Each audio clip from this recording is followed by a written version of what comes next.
अंबादास दानवे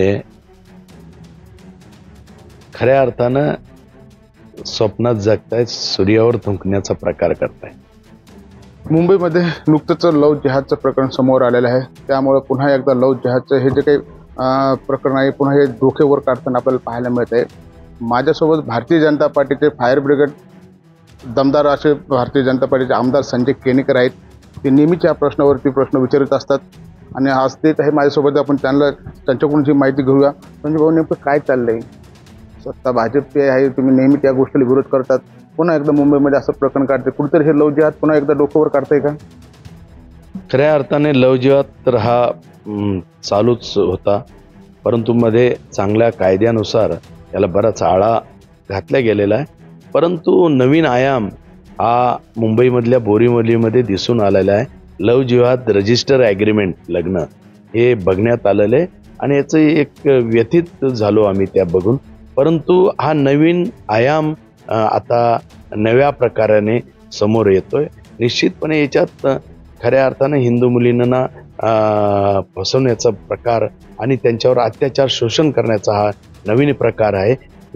याबद्दलची सरकारकडे तक्रार योग्य पद्धतीने करून नवा कायदा काही करता येईल का याची भूमिका सरकार पुढे मांडू आणि निश्चितच यांच्या मुश्क्या आवळल्या जातील अशाच प्रकारचा कायदा हा सरकार करेल याबद्दल आमच्या मनात कोणतीच शंका नाही।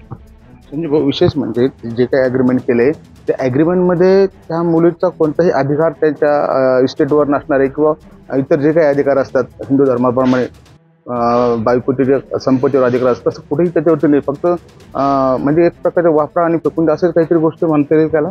हे बघा, मुस्लिम समाजातला हिंदू मुलींवरचा शोषणचा विषय नाहीये।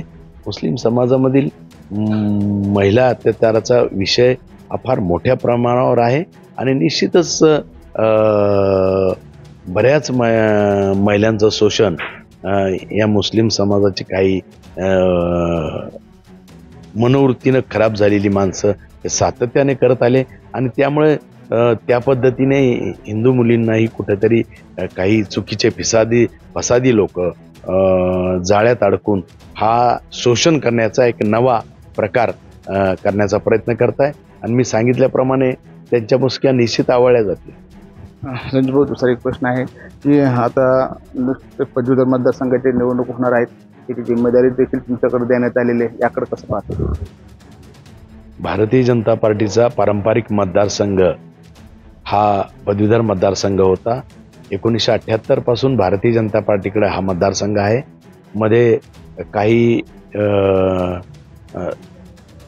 म्हणजे काँग्रेसी आणि राष्ट्रवादीच्या लोकांनी सत्तेचा दुरुपयोग करून हा मतदारसंघ त्यांच्याकडे हिसकावून घेतला, परंतु भारतीय जनता पार्टीची या मतदारसंघामध्ये परिपूर्ण ताकद आहे आणि ती ताकद खऱ्या अर्थाने यावेळेस तुम्हाला दिसून येईल। दुसरीकडे पाहिलं तर संभाजीनगरचे पालकमंत्री संजय केसाट यांनी देखील उमेदवाराबद्दल त्यांची देखील तासपणी चालू असल्याचे बोलले जाते। दोन स्वतंत्र पक्ष आहे आणि त्यामुळे दोन स्वतंत्र पक्ष असल्यामुळे त्यांचा निर्णय त्यांनी घेऊन रणांगणात उतरलेले, तेही तयारीत राहतील, आम्हीही तयारीत राहील। पण जेव्हा महायुतीत जो निर्णय होईल त्या निर्णयाने दोन्ही संजय हे त्या निर्णयाचं स्वागत करतील, महायुती जो निर्णय घेईल। दुसरीकडे जर पाहिलं तर राज्यामध्ये जे काही अत्याचार वाढले त्या संदर्भात माजी विरोधी पक्षनेता अंबादास दानवे यांनी थेट मुख्यमंत्र्यांना सवाल केलेला आहे की लाडकी बहिणीपेक्षा महिलांना सुरक्षा ते हमी द्या आणि त्यापेक्षा तुम्ही पाहिले तर तुमच्या पंखाखाली जे काही वाढलेले कोले कुत्रे आहेत हे बहिणीचे लटके तोडतात, असा एक सवाल त्यांनी केलेला आहे। अंबादास दानवे खऱ्या अर्थानं स्वप्नात जगतायत, सूर्यावर थुंकण्याचा प्रकार करतायत। अंबादास दानवे कुठे आणि देवेंद्रजी फडणवीस कुठे मुख्यमंत्री? खरं तर यांनी यांच्या सरकारमध्ये कोणालाच न्याय दिला नाही। मी बहिणींचं सोडा, अहो यांनी यांच्या सैनिकांना न्याय दिला नाही, त्यामुळे सैनिकांनी खरं तर यांची नाव सोडून सैनिक दुसरीकडे गेले। ह्या अंबादास दानवेने काय बोलावं? यांना यांची शिवसेना सांभाळताना आली, जी बापानं असलेली प्रॉपर्टी पोरानं त्या प्रॉपर्टीचा विल्हेवाट लावा आणि विकून टाकावं अशा पद्धतीने शिवसेना विकल्या गेली आणि त्याच्यामुळं यांना बोलायचा अधिकार नाही आहे आणि त्याच्यामुळे निश्चितपणे दमदार सरकार चालवणारे मुख्यमंत्री आहे. यांनी मार्गदर्शन करू नये, यांनी उद्धव ठाकरेंना मार्गदर्शन करावं. कारण पक्षाची जी अवस्था झालेली आहे, त्यांना उद्धव ठाकरेंना गरज आहे यांच्या मार्गदर्शनाची, मुख्यमंत्री देवेंद्रजींना नाही.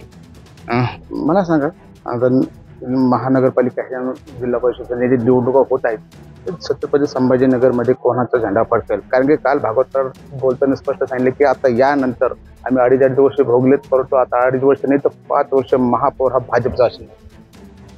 हे बघा, आम्ही अजून निर्णय व्हायचा राहिला, जिल्हा स्तरावरून निर्णय होईल युती करायची का नाही करायची.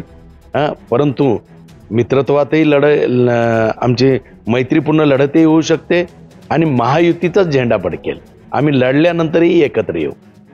दुसरीकडे पाहिलं तर आता नुकतंच छत्रपती संभाजीनगर रेल्वे स्टेशनचं नाव देखील बदलण्यात आले, जे की अनेक वर्षापासून त्याची मागणी होत होती. औरंगाबाद नाव होतं, आताच कुठेतरी त्याला न्याय मिळाला असं वाटते.